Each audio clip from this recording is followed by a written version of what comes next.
Thank you for this opportunity to provide this update on behalf of TRAC and the Chair, Councillor Cadeau. I'm hoping to keep it at the right sort of high level of interest to you all. I want to just quickly refer back to the August presentation last year, because this is intended to build on that and basically follow up on to show you next steps that they happened and what exactly the content was. So let me just make sure. So I'll go through the next steps from the August 28th or 27th meeting our presentation I had here, and provide you with a bit of a review of what happened in 2024, and then provide some work plan and status updates for this year, and including some next steps. So just reminding everybody that in August update, we indicated that there would be some communication to the public through the Engage WR, and the other thing we indicated that was going to happen in the fourth quarter of 2024, and that there was going to be a technical experts meeting in the fourth quarter, and somewhere in there was going to be some draft documents finalized in the first quarter here in 2025. We were also working on building consensus within TRAC and sort of developing the public consultation process for what happens beyond 2028 when the current order expires, in terms of what all the work at LANXESS and in the community around the groundwater remediation, what will take place beyond that. So Engage WR has a sub-site or a sub-portal for Woolwich Township specifically. And I just, this is just a screenshot of what it looked like about a month ago, but I understand that it's about to go onto a different platform and might look just a little different than what you see on the left side of this slide. But the important bit I want to draw your attention to is on the right. I would love it if everybody in the community would subscribe to this, because it's a way for us to disseminate information, for people to be able to see reports, perhaps have some questions answered.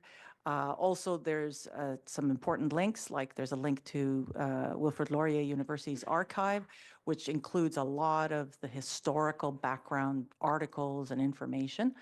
And also, I want to point out that there's a link as well there, because I want to preface everything tonight with the fact that the water here in Elmira is safe to drink and also meets all drinking water standards.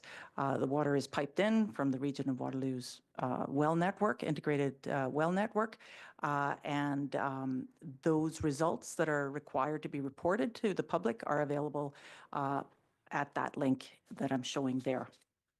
So that's just an underlying point I want to make sure everybody knows. Now, in the technical experts meeting that was held in September, we got to sort of get an updated understanding, or there were a number of new faces around the table. So there's a new technical manager of the project at LANXESS. Her name is Hadley Stam.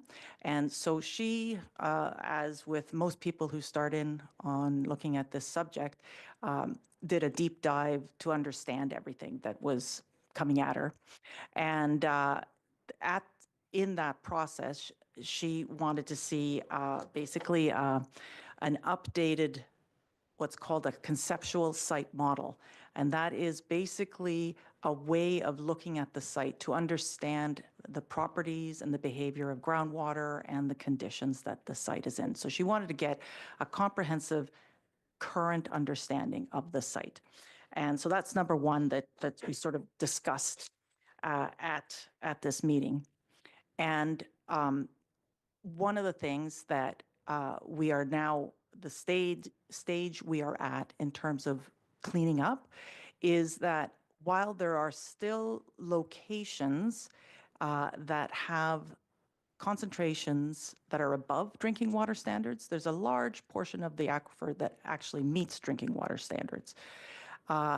And what we're challenged with right now is the fact that we've got a number of wells that still draw, the extraction wells, the wells that are drawing out contaminated groundwater that exceed the drinking water standard. But it's harder and harder to get that mass out of the remaining aquifer. And so what they're looking at is how can we now approach these areas that are more what I would call recalcitrant or more challenging to clean up. And so one of the very first things that they tend to look at is what are the driving forces and what are the sort of the limitations and challenges. And that's all kind of in the conceptual site model. The key takeaways of this meeting, which was attended by Lanxess and the new representatives there, GHD, their consultants. They have also brought in another consultant to sort of do a third peer review on everything. That's Arcadis, and the Ministry of Environment was there, Region of Waterloo was there, and community representatives on the TRAC committee.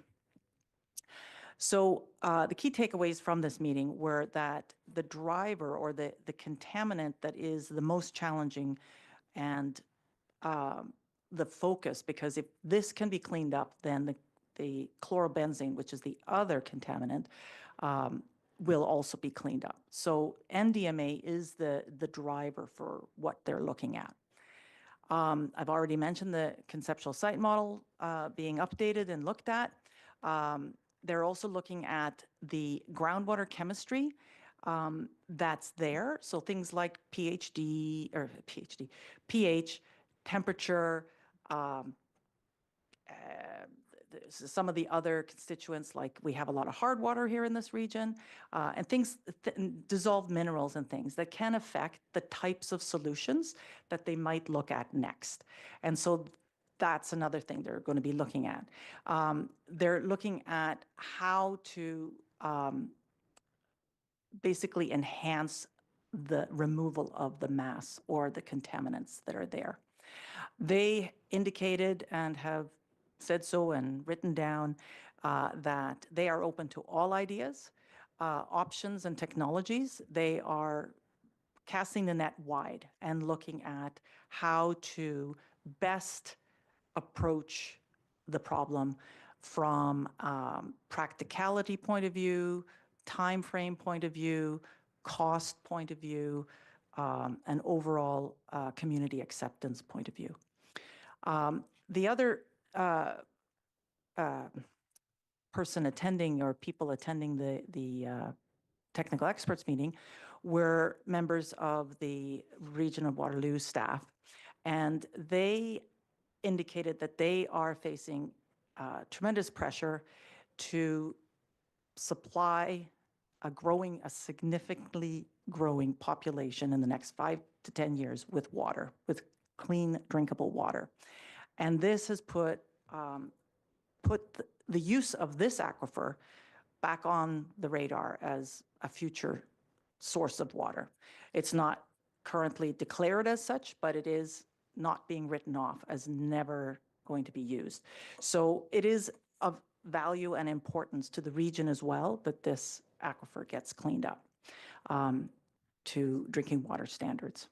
So these are all things that were discussed and sort of noted in our technical experts meeting. So moving on to sort of some of the things that actually were completed in 2024 and looking at how those items are going to be worked on in 2025. I've divided them up into kind of categories. So the remediation of the off-site municipal aquifer is one category, and that is the category that the order applies to. So this is everything from the containment treatment systems to monitoring requirements to future use of the aquifer. There is an annual monitoring report that I usually direct people to who want to know the most recent results or understand if their particular property might be in an area that has impacted groundwater. And that's the annual monitoring report that's due every year at the end of March. It's on the Engage WR site as sort of one of the reports that you can look at. It provides a very nice graphical presentation, maps and figures and things where you will see NDMA impacted groundwater and chlorobenzene impacted groundwater. The technical experts meeting, as I just described, focused entirely on this remediation of the municipal aquifer. We didn't get into some of the other areas or buckets of information that I'm going to move on to shortly. And the other items that happened this past year was there was a screening document that was drafted in 2018 that at the time we were TAG and RAC structure. It was never finalized, and it presented a bunch of technologies to get at these difficult cleanup spots, but it was never finalized. And so it was revisited now in 2024 and issued as a final document. It was revisited from the point of view, like, do the facts presented in this still apply? What is any new information that we might have to enhance our understanding? So that we received that. And then the other thing that's been outstanding for quite some time because of availability of contractors and a number of other issues that delayed a new well coming online, and that was PW5 or PW6. So PW6 replaces PW5. It was a very important well for extracting as part of the containment treatment system. It has now finally come online. They were testing to determine the target pumping rate for that. And the latest update I received was on Friday, and they are still determining what that particular target pumping rate will be, but it is up and running. It's integrated into the system, and they're just trying to determine what a safe pumping rate will be for that well. I've mentioned in terms of what's coming up now in 2025, the CSM, or the conceptual site model, is under review. There's the annual monitoring report that's coming out at the end of March. That's a really great presentation to see. So I'll encourage you when TRAC has that meeting to come out or join virtually to that, because it sort of really shows the state of the union of the aquifer, basically. There's proposed aquifer testing. So at this point in time, LANXESS, the ministry is looking to LANXESS to propose a remedial action plan. Like, what are you going to do beyond 2028 or in the next few years to get us to beyond 2028? And part of that proposal includes aquifer testing, bench scale testing on all the chemicals and parameters and conditions of the aquifer, and then presenting remedial alternatives or screening of these different remedial technologies. And then finally updating the CSM with all of that information.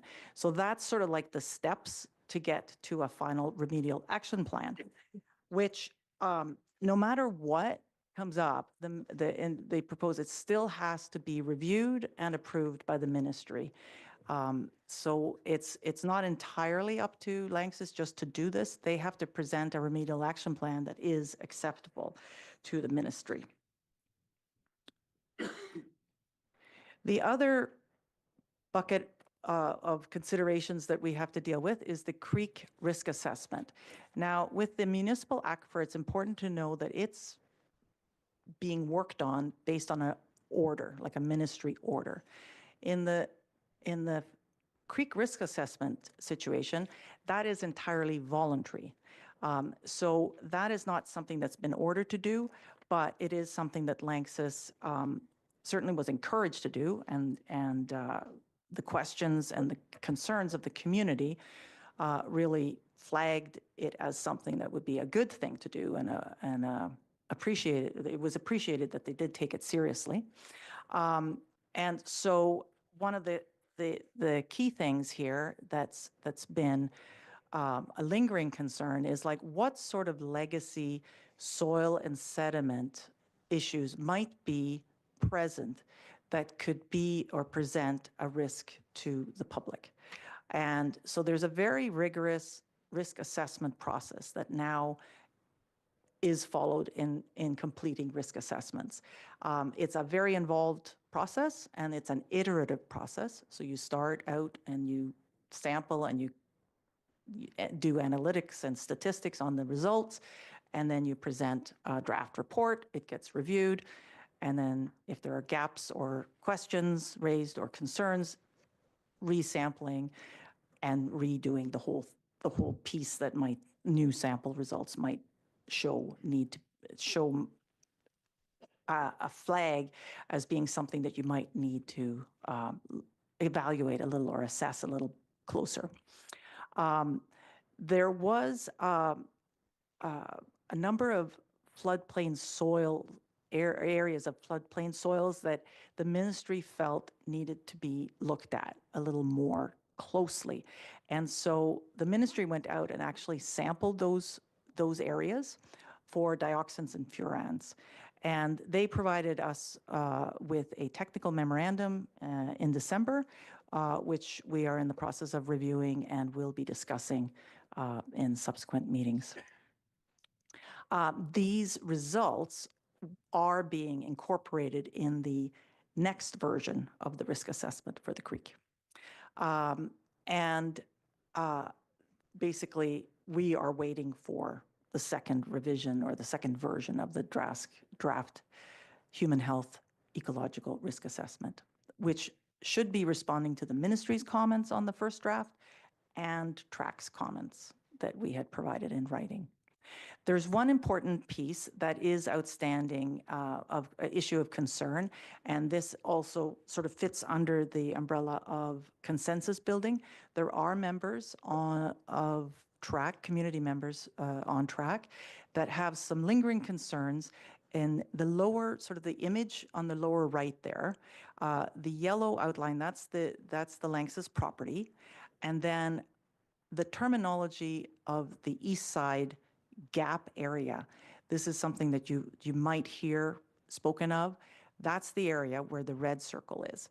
And the concern is that historically, we're talking 40s, 50s, 60s, 70s, before they cleaned up the areas where the waste was stored. And you'll see, this is a historic image of the area. You see those little black dots that are, I don't know if I have a pointer on this, but there's some black dots on the right-hand side of the yellow boundary. Those were the retention ponds, and they would often overflow, and that overflow moved off-site. And so there have been investigations done and remediation done on the soil, but one area that some members of the TRAC feel is under-evaluated is that area in the red circle. And so there are a number of efforts underway to try and sort of resolve that. And that's sort of what I would put in the category of consensus building, a sort of a satisfactory, robust answer to the concerns. The other piece that we needed to follow up on was the ECA biomonitoring review.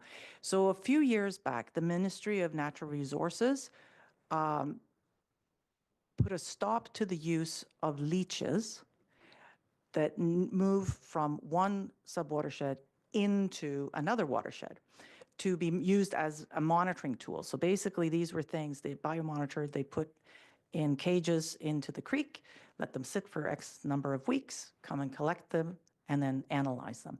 That can't be done anymore.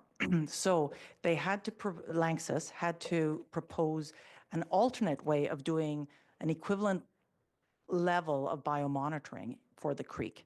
And they had initially proposed that they didn't need to replace that particular biomonitoring requirement with anything because they had repeatedly demonstrated that there was no concern. The ministry did not accept that. TRAC tag did not accept that, and so they came back with a monitoring program that involved fish. And so that is, the ministry's reviewing that proposal at present, and we're hoping to hear a response on that now here in the first quarter of 2025. The next thing that I wanted to provide an update on is the public consultation process. So sort of TRAC terms of reference, you all accepted and approved them in April of 2024.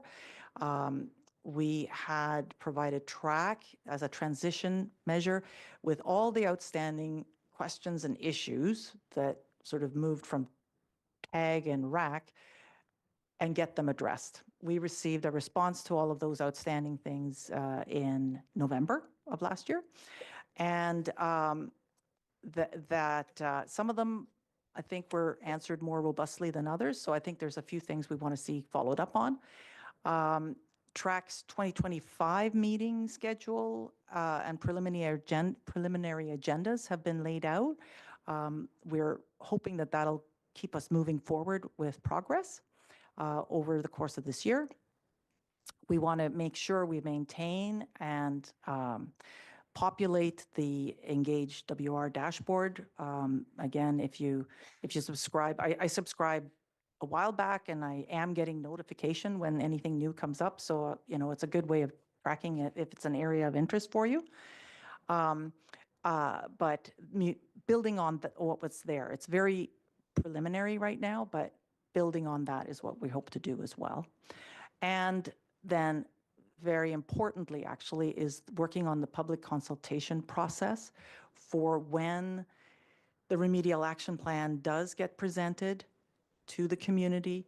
How do we get feedback, and developing a process that will be that will capture fully the community's feedback on some of these proposed action plans and next steps and goals. So just to make it very clear, I'm hoping that the slide deck will be sort of a reference material as well as an update. But basically, a remedial action plan is a guideline that proposes a series of engineering and geological processes in order to feasibly perform contamination cleanup actions over a strategic period of time. And of course, for the community here, the sooner the better. It's been a very, very long journey, and so that's obviously a very important aspect of what we will be keeping an eye out for in this remedial action plan, but also recognizing that there's practicalities that need to be considered, and also efficacy of things that are being proposed, that they actually work and they're not too experimental, that they're actually proven technologies and proven approaches. So next steps, this is basically what I'll build the next update later this fall on. I'll be taking these next steps and making sure that we're making progress on that. So the technical investigation and the remedial alternative evaluation is to happen basically summer, fall of this year. And that is specifically evaluating the off-site aquifer. And I put in here pseudo steady state conditions to determine whether potential pumping remediation enhancements could enhance the mass recovery. So what that means is they're turning off a couple of the wells off-site. So anything that's involved with containing and collecting the impacted aquifer, that's still running. So we're not losing containment on site. But what they need to be able to do is see, what is this aquifer like under natural conditions? So right now the aquifer is being pumped like crazy. So they're going to stop the pumping in an area that's clean or cleaned up, and just see how the aquifer responds and behaves to pumping. Because one of the ways you can recover more mass is by turning on and off the pump over certain periods of time. And then you can capture more mass with less energy input, and therefore a more efficient way of removing the mass. The other thing is, as I mentioned, conducting the bench testing. This is all to do with water chemistry. They have to do that to understand the natural conditions and the natural attenuation, meaning the natural way the aquifer cleans itself up. And then based on these results, they will develop this remedial alternative technology screening and groundwater remediation and action plan that they want to do. So all of that is to happen basically in 2025. And then that is something we will work with to provide comment on, to get input on. But how that's done, that's where we're at in terms of consultation. The creek assessment, we're waiting for them to incorporate the floodplain soil data that the ministry collected and basically revise the document based on that. And also the biological monitoring is something that we're waiting on the ministry to review. Again, these are, the risk assessment is a voluntary process, but it is important, obviously.